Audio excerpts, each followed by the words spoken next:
Mesdames, Mesdemoiselles, Messieurs, bonsoir et bienvenue à cette émission spéciale dédiée au vaudou. Nous sommes au Bénin, plus précisément dans la commune de Zakota et dans le village Tenji, le village le plus mystique de l'Afrique noire. Nous sommes au siège de la fondation Vodou Miotonou en compagnie de M. Korovi Atokwe Agboaïsan, promoteur de la fondation et de l'Institut Vodou Miotonou. Avec M. Atokwe, il sera question d'échanger autour du tourisme comme enjeu touristique majeur pour le Bénin. Monsieur Atokwe, bonjour et merci de nous recevoir dans les locaux de votre fondation. Monsieur Atokwe, le vaudou pour vous, c'est quoi? Le vaudou est un art de vivre. Le vaudou est l'étude des forces secrètes de la nature. Et ici, au Bénin, nous sommes le berceau. Et quand il s'agira de parler des forces mystiques de la nature, je pense bien que nous sommes les seuls à mieux déterminer ce qu'est le vaudou. Je préciserai que autant que nous sommes sur la terre, nous sommes tous des vaudouisants. Le vaudou, c'est la question qui est en nous et qui révèle notre existence sur terre. Le vaudou n'est pas assimilé à des dogmes.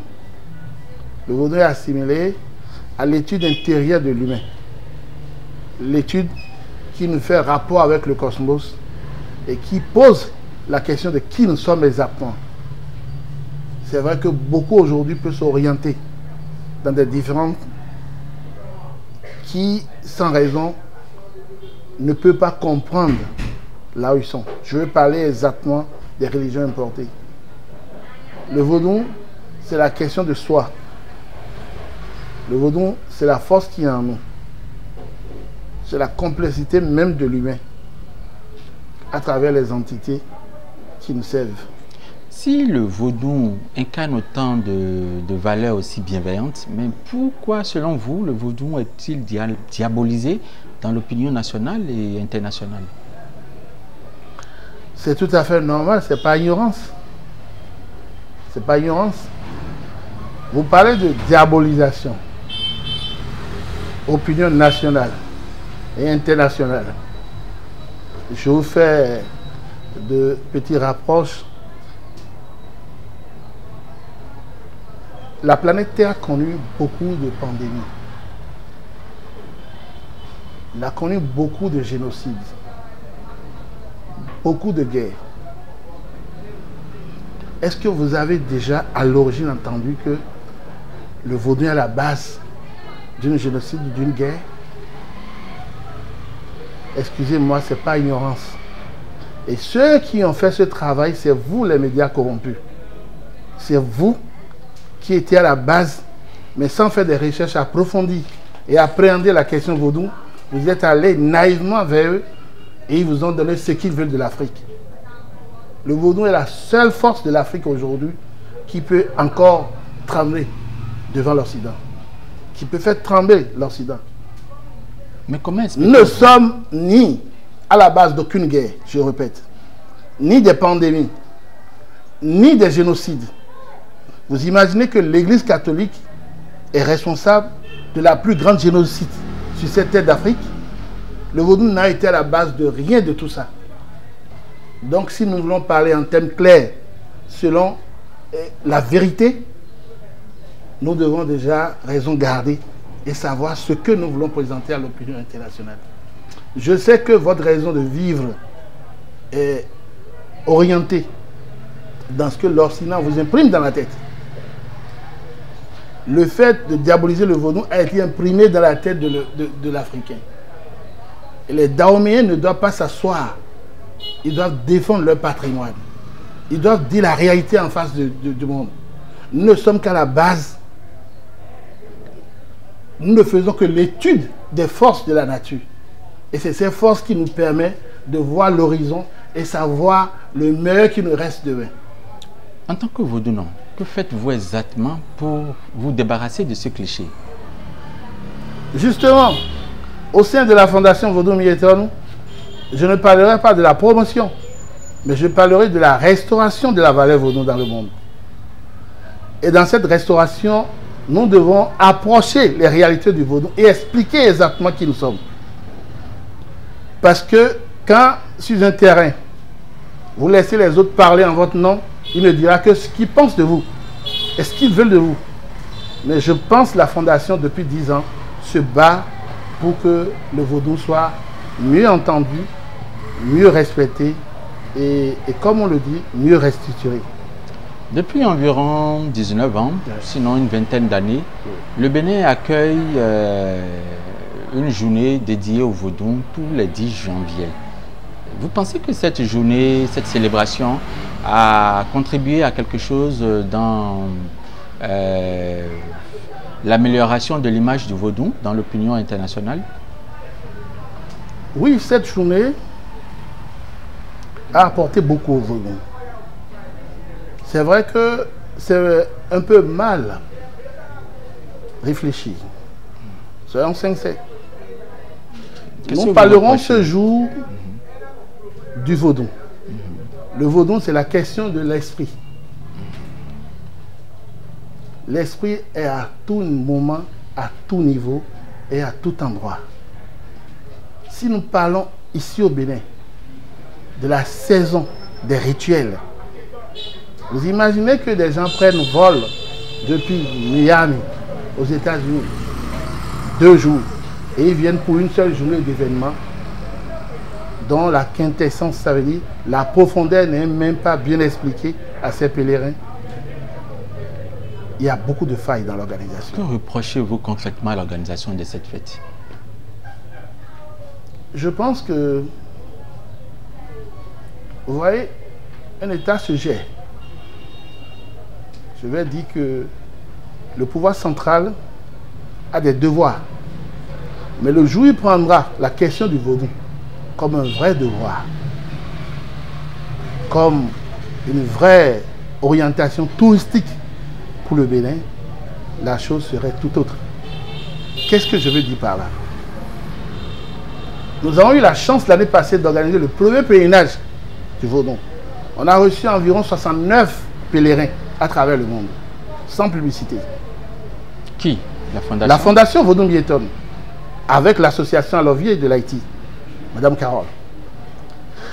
Ce que nous avons entendu au cours de ce pèlerinage est immense et grand. Simplement parce que nous sommes le berceau des esprits du monde.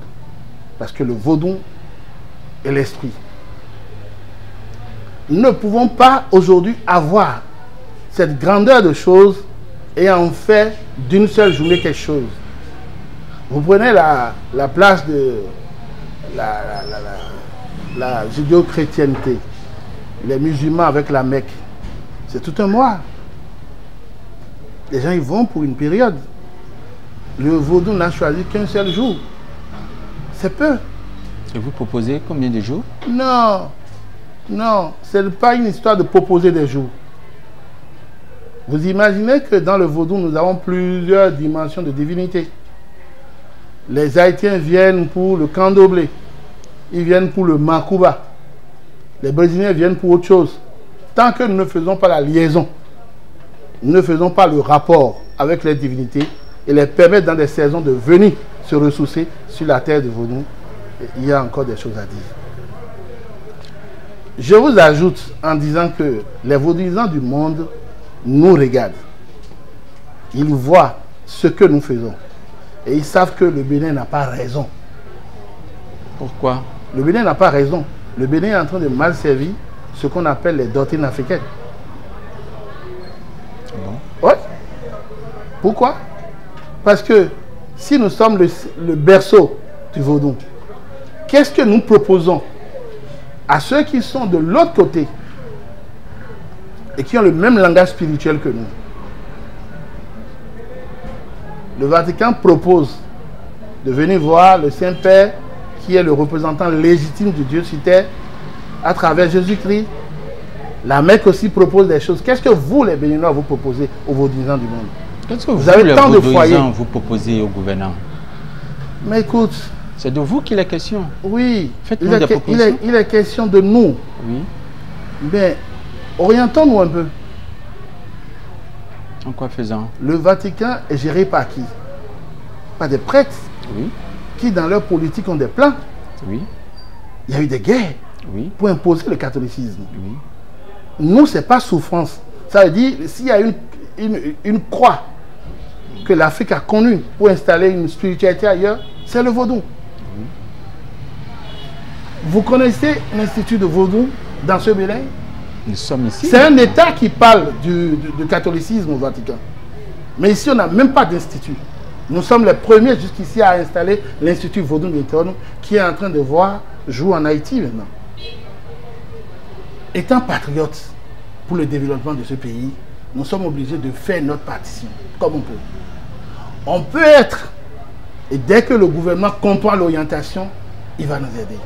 Je sais bien qu'avec mon ministère du Tourisme, beaucoup se fait. Mais il manque encore de raison dans ce qu'ils font. Est-ce que les vaudouisants sont organisés? Vous êtes organisé? Le vaudou est bien organisé. Vous comprenez que le vaudouisant a été à une école du langage, de la nature. Il voit son organisation à travers la nature. C'est vous, les intellectuels, qui ont eu des programmations dans des écoles, qui peuvent aujourd'hui s'asseoir et définir l'orientation du vaudou. Et c'est les plus respectueux du monde. Quand il y a une loi et vous demandez à la population de suivre, les premiers à mieux faire, c'est les vaudous. Parce qu'au sein d'eux, ils sont bien organisés. Tout ce que vous entendez comme démêlé de religion, vous l'avez eu dans le vaudou? Vous ne l'entendrez pas. Donc, s'il y a un plan d'organisation mis en place par le gouvernement, soyez certains que ça prendra ce qu'il faut. Vous pensez qu'il existe au Bénin un tourisme culturel? Le Bénin a droit à plusieurs cultures, droit à plusieurs tourismes. Quand vous rentrez dans n'importe quelle maison ici, les femmes, déjà avec les clapettes, peuvent vous accueillir avec des chants. C'est du tourisme culturel. Tous les foyers, à travers le Bénin, peuvent le faire. S'il y a des instructions et ce que j'appelle s'il y a des plans d'organisation au sein des communautés. Ce que moi je reçois, l'accueil, quand vous le suivez, vous avez le temps, je vais vous appeler un jour pour le vivre. Vous voyez que le Bénin a de la potentialité. On n'a plus besoin de les amener à une école avant qu'ils ne servent le tourisme. Et quand tu me parles de l'organisation du tourisme culturel, l'esprit est ici. Hein. Nous sommes la destination mondiale de la spiritualité. Donc, il suffit que, comme le fait les Bouboué, qu'on ait un temps pour parler du vaudou Torossou.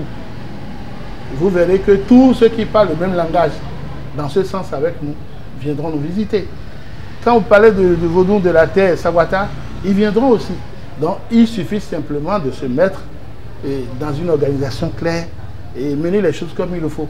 Oui, parlant d'organisation claire, comme vous le dites, quelles propositions vous avez pour permettre au gouvernement de rentabiliser le tourisme culturel au Bénin? Je sais que beaucoup de Béninois ont visité Bahia au Brésil. Et ils voient l'influence des touristes américains et européens sur cette terre. Alors que la réalité de la chose vient de chez nous. Nous n'avons pas besoin de copier les gens. Le Bénin n'a pas besoin de copier les gens. J'entends parler de musée, c'est très bien. C'est bien, mais on n'a pas besoin de copier. Le Bénin, le Dahomey en elle est déjà un musée à ciel ouvert. C'est un musée à ciel ouvert. L'histoire est récitée partout. Et ce que j'appelle les statues orientées pour discuter autour de la spiritualité est déjà là. Il vaut mieux renforcer ces lieux. Vous prenez le Legba d'Akaba qui est à côté. Vous savez qu'il y a des jours qu'on n'approche pas. C'est des démonstrations que vous montrez à la face du monde pour dire qui nous sommes exactement. Il y a des jours quand tu viens, c'est des abeilles qui t'accueillent. Donc, on a de ces valeurs qu'on peut réhabiliter. Combien de personnes c'est là où il y a le Legba du roi Berzin? Le Legba, en somme, est la force d'un individu, le protecteur de cet individu. Donc nous avons de la potentialité à exposer. Et toutes les religions du monde ont leur partie, ont une partie d'eux ici. Que disent les Vaudous non du dernier combat réussi à peu près par le Bénin et puis les pays d'Afrique sur le retour du patrimoine africain resté dans les musées européens? Qu'est-ce que vous en dites? Vous avez été souvent et été un tout petit peu absent sur cette question. Qu'en pensent les Vaudous non? Je pense que le mérite revient au chef de l'État qui est un homme très courageux. Nous, les Vaudouisants, on le rumine. On prie beaucoup pour lui et son gouvernement. C'est un monsieur qui a du mérite. Si vous comprenez bien la géopolitique des approches, il fait beaucoup déjà. Le retour de ces objets n'ont pas commencé en son temps. Mais il a eu le courage d'affronter le géant français pour dire « Et si vous me retournez mes choses ?» C'est à nous les Vaudouisants de le remercier, la communauté civile de le remercier, afin de renforcer ce monsieur à aller plus loin dans son combat. Si nous nous mettons à parler de cela, on va manquer les mots. Donc je pense que la France est en train de reconnaître ses torts. Le mérite vient à nous, le mérite vient à ce gouvernement et à son chef. C'est ce que je peux dire. Qu'est-ce que vous pensez que le gouvernement puisse faire pour davantage promouvoir le vaudou à travers le tourisme culturel? Nous sommes à peine 15 millions d'habitants au Bénin. Les vaudouisants du monde sont environ 150 millions. Quand vous allez sur Google, vous entendrez 75 millions, 50 millions, c'est assez faux. Les vaudouisants, quand vous les prenez, même déjà au Brésil, c'est près de 45 millions. Hein. Vous imaginez? Alors, nous avons déjà des endroits sur cette terre qui parlent le même langage spirituel que nous. C'est dans ces foyers que nous devons d'abord rallier le mouvement pour que la chose soit facile à gérer. L'année passée, nous avons reçu environ, je répète que nous sommes les promoteurs du premier pèlerinage au Bénin. Nous avons reçu environ 69, mais il y a eu 140 et quelques qui ont été inscrits. Vous voyez? Alors cette année, nous attendons environ 500 personnes. Parce que c'est seulement le Canada, les États-Unis. En termes de fréquentation, quel est le pourcentage des Béninois au sein de votre institut? D'accord. Et je disais que la question, elle est bienvenue.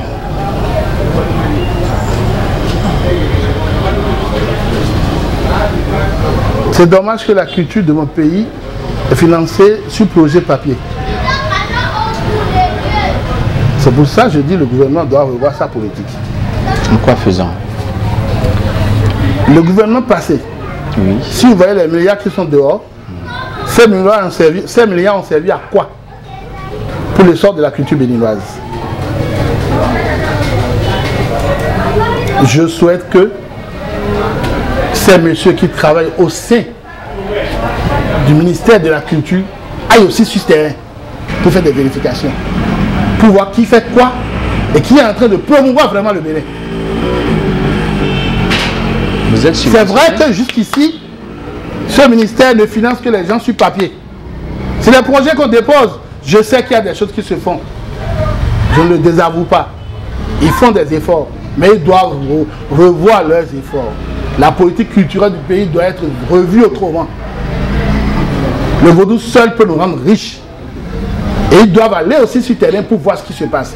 Et voir comment aider ces promoteurs à révolutionner la chose et à donner plus de courage à cette chose. Si dans le passé, vous financez les artistes, tout ce que vous faites, leur voix n'est allée nulle part. Vous avez des artistes béninois. Est-ce que vous les voyez sur les grands champs, les grands podiums du monde? Vous avez la diva Angélique Kidjo, mais est-ce que dans ce printemps-là de valeurs culturelles ici au Bénin, nous ne devons que présenter une seule personne? qui s'est elle-même battue pour être là où elle est aujourd'hui. Je ne sais pas ce que le gouvernement béninois l'a apporté jusqu'ici, mais je sais que c'est une dame qui a fait quelque chose par son cœur et par son dévouement et sa détermination, comme nous aussi. Ce que j'ai à te dire, ce que j'ai à vous dire plutôt, nous devons revoir notre politique culturelle et touristique. Je vous ai dit que nous sommes le premier promoteur à faire venir des pèlerins au Bénin. Quand on parle aujourd'hui d'un magazine Vaudou, parce que vous imaginez, vous parlez de 10 janvier, les gens viennent, vous n'avez même pas de conférence à les faire sur ce qu'ils viennent vivre. Ils repartent les mains vides. Et beaucoup nous appellent pour dire, mais vous n'avez rien à nous proposer, à part que nous venons voir vos danses à Ouida et des discours. Et ce magazine, nous sommes le promoteur de ce magazine. C'est vrai que actuellement, nous ne l'avons pas encore lancé, mais vous l'aurez bientôt. Vous serez les premiers à être avertis pour mieux enquêter dessus. Donc, ce que je suis en train de vous dire, c'est de pouvoir réorienter le débat de la destination Bénin via ce que j'appelle quelques études approfondies, tout en tenant compte des réalités du terrain et tout en tenant compte des réalités mondiales dans lesquelles nous sommes. Quel est votre rêve parlant du vaudou au Bénin aujourd'hui? Ça, je dirais que mon plus grand rêve, c'est que le Bénin puisse aider l'humanité. Ce rêve, je le vis déjà. C'est le jour où j'ai entendu le chef de l'État actuel béninois dire devant ce parterre diplomatique que l'Afrique est de culture vaudou.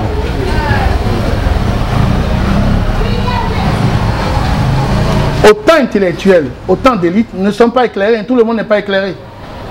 D'autres sont encore dans le noir qu'a imposé l'Occident à l'Afrique. Vous imaginez un chef d'État a le courage de dire à cette Afrique qu'ils sont vaudous. C'est beaucoup dit déjà. Mon rêve, c'est que les Africains comprennent que nous devons retourner à l'ancestralité. Et que les seuls sur cette planète à nous voir, c'est nos ancêtres. Celui qui te connaît de ton vivant ne peut pas te laisser dans l'au-delà. Et l'orientation dogmatique des personnalités créées est en train d'appauvrir l'Afrique et l'Africain. Quel est votre mot de fin? Alors, mon mot de fin, je souhaite une très heureuse année à la population béninoise et à tous les frères de la diaspora et le monde entier. Que ce que nous avons vécu cette année, l'année 2020, avec sa cargaison de pandémie, et que ça ne soit plus les mêmes. L'humanité a besoin de conjuguer des efforts dans la joie. Donc je souhaite la joie à tout le monde, que les ancêtres nous accompagnent dans nos devoirs, que Dieu Tout-Puissant nous bénisse et que les divinités nous protègent. Mesdames et messieurs, merci d'avoir suivi cette émission et merci de nous suivre sur nos autres programmes sur la chaîne de télévision Culture TV. Merci.